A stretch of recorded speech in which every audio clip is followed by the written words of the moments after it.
Hi guys, welcome back to another video. So I thought, because I have the older Cutlass CT50, I would compare it to the 2021 CT50.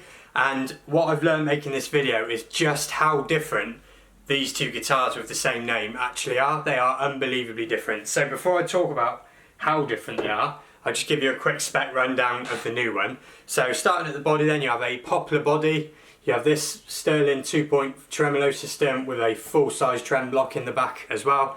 These are 3L Nico 5 pickups, single volume, single tone, and your 5-way selector. Nothing much changed there electronically. And then now you get the roasted maple neck. And I'll just show you that as best as I can on the camera. Really, really nice looking neck. And usual sort of Sterling Cutlass headstock.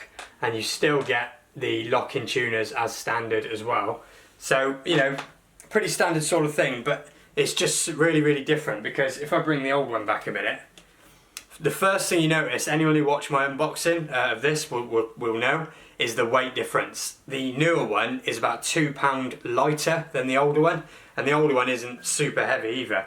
And I think obviously the roasted maple is lighter, and that will help, but also the older one has a basswood body, and like I said, the newer one has a poplar body, so the grain looks a bit nicer on the newer one as well.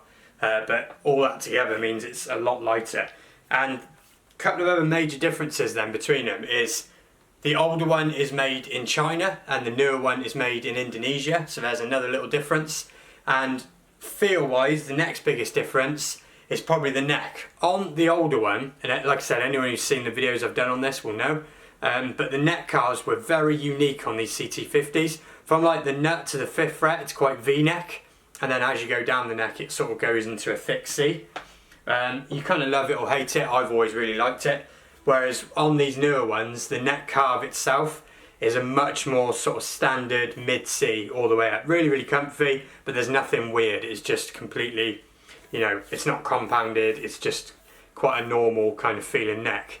And the other thing I thought was kind of funny to mention about this is about if you haven't had a guitar with a roasted maple neck before, one of the first things that strikes you is the smell of it. It smells exactly like when you've had a barbecue and it's kind of been cooled off for a little while, and that kind of roasty smell, it smells so strong. And that was quite a funny little bonus sort of Easter egg thing about it, I found. But like I said, these guitars, they are both so different. And in the next part of this video, we're going to sort of go back and forth between them on the different pickups.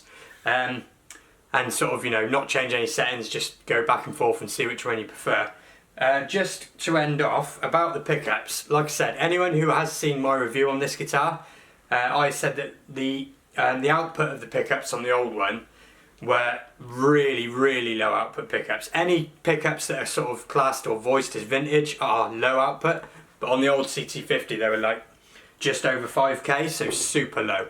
On the new ones they are still low output, but I measured these and they're coming out at sort of just under 6k, so they're a little bit hotter. But you know, still that vintage voice, and they still sound really good to me, and hopefully that'll come across in this video. So yeah, like I said, comparing new and old, let's get to it. Hopefully you enjoyed the video, and I'll see you again soon.